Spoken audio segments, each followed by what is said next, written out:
Today at the National Ploughing Championships, Agriland is focusing on the theme of farm safety, and an important cog in the wheel of farm safety is the Irish Community Air Ambulance.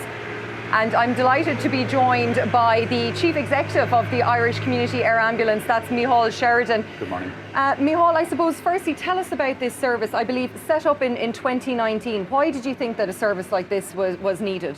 Yeah, so set up in 2019 in July, primarily serving the southwest of the country. And really the reason for it was geographically people are very remote, particularly when we talk about farming accidents or very traumatic injuries.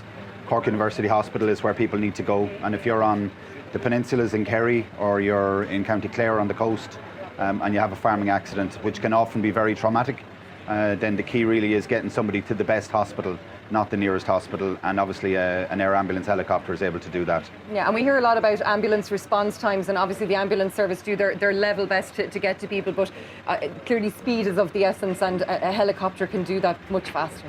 Yeah, two things really. Speed is of the essence. The one thing that the National Ambulance Service are doing as well and are improving all the time is having local responders. That's an area we're going to start supporting more and more in the future. But in terms of the air ambulance, we're in the air in about 3 minutes. And the important thing is about getting somebody on scene quickly.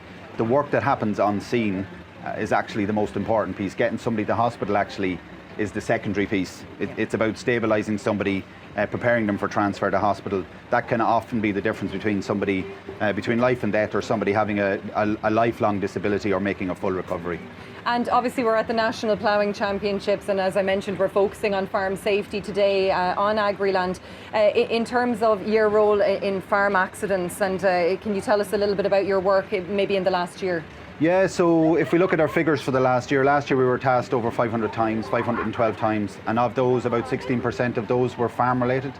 This year so far, the figures are about the same in terms of percentages. We have about 330 taskings completed this year. The types of things that we're getting called to, particularly when it comes to farming, there is kind of a sense amongst the crew when we get a call and it's involving a farming accident, or we hear farmer, the guys really start to switch on really quickly because those are often traumatic. So the types of accidents we see related to farming, obviously we would still see cardiac arrests and people having strokes on farms, but the big things would be animal attacks, so attacks by bull or a cow who's just calved, who's been protective, falls from heights, so somebody up fixing a piece of galvanised before the wind comes, often on their own, and they've left their phone in the car or on the tractor. And then things like PTO accidents. So PTO accidents, machinery accidents, they can be very severe, very significant. And I'm sure everybody out there knows somebody who's had an accident or an incident involving a PTO. So, you know, they're the types of things, very traumatic, very high trauma, and really, as you said a few minutes ago, speed is of the essence. And when we're talking about speed as well, the air code system that was rolled out some time ago, a lot of people might not know their air codes, so I suppose you'd love in your service that farmers know their air code and their family are aware of the air code, maybe have it written down somewhere. Yeah, I would say know your air code, make sure everybody knows your air code, because oftentimes if it's a farm family and it's the summertime, you know, mum or dad may be off working, there might be an accident, so it's important that everybody in the family knows it.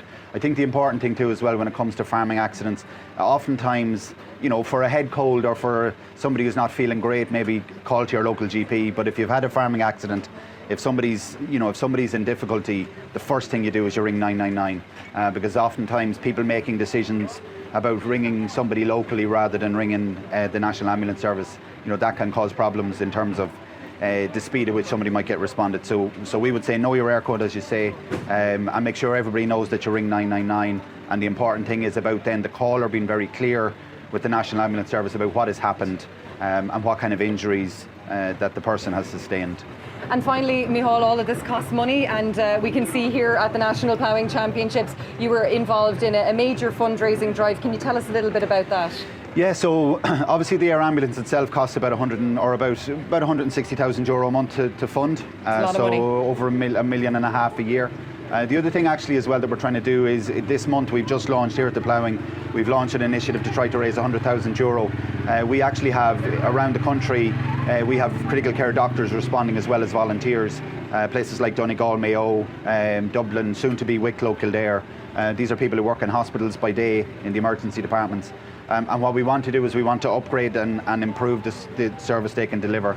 So we're looking to raise €100,000 to buy what are called portable ventilators. That effectively means that in the farmyard or on the roadside, if somebody is really seriously injured and we need to breathe for them, that we'll actually be able to hook them up to a portable ventilator there and then get them into we'll put them in induced coma, ventilate them, and then transfer them to hospital as quickly as possible. So we'd love people to come. We're at stand 602. People can make a donation. They can see the helicopter flying around the country every time they make a donation, or they can donate online to us as well at communityairambulance.ie. Micheál Sheridan, thank you so much for the work you and your team are doing as Chief Executive of the Irish Community Air Ambulance. For now, we're going to go back to the Agriland Pavilion.